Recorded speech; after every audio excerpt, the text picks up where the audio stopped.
Na-scam ka na ba? Yeah, syempre. Syempre. Ganun eh. Yeah, na-scam ako ng sculpture na 1 million na cost.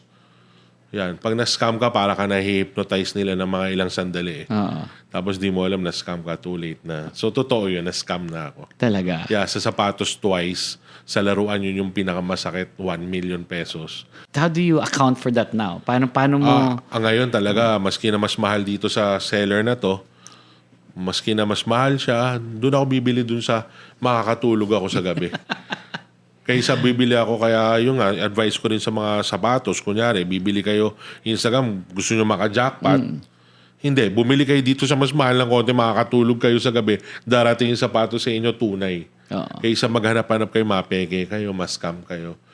Go to legit people, legit sellers. So credibility is very, very important. Very important yan sa lahat. Oo.